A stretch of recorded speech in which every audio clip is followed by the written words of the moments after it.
Kurva yang melengkung habis ini artinya suatu saat wabah ini akan berhenti. Nah, garis ini mewakili kapasitas rumah sakit dan tenaga kesehatan. Jadi semua yang di bawah garis ini kemungkinan besar akan dirawat, tapi yang di atas garis ini kemungkinan besar kesulitan dan bahkan meninggal dunia. Nah, tugas kita adalah membuat kurvanya tuh nggak terlalu melonjak tinggi, sehingga semua orang yang sakit bisa masuk ke dalam rumah sakit dan ditangani oleh petugas kesehatan. Jadi gimana caranya membuat kurva ini menjadi landai? Orang itu sakit nularin orang lain.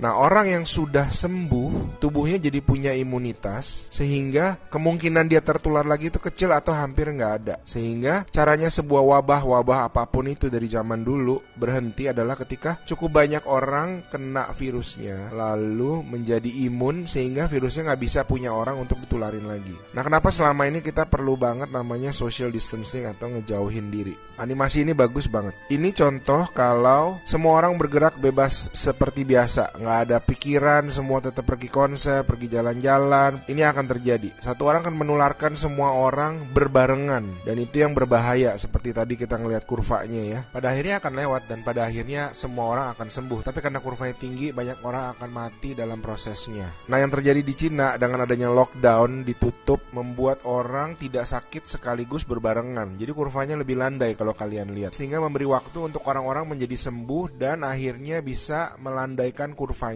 Nah, sekarang kita lihat kalau kita lakukan namanya social distancing, yaitu kalau nggak harus banget nggak usah pergi keluar, kalau nggak penting-penting banget nggak usah ketemu temen, nggak usah ada social function, semuanya ditunda dulu. Kita lihat apa yang terjadi.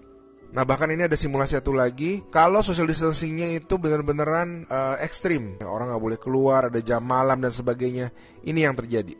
Kita lihat beda banget kan. Jadi ada orang yang akan tetap sakit, tapi mereka bisa masuk rumah sakit dan dirawat. Jadi teman-teman, please do your social distancing, stay at home, work from home, anywhere you can. Ada orang-orang yang nggak bisa, saya mengerti, tapi sebisa mungkin lakukanlah semuanya itu. A good way of doing it is to imagine that you do have the virus, yeah, and change your behavior so that you're not transmitting it.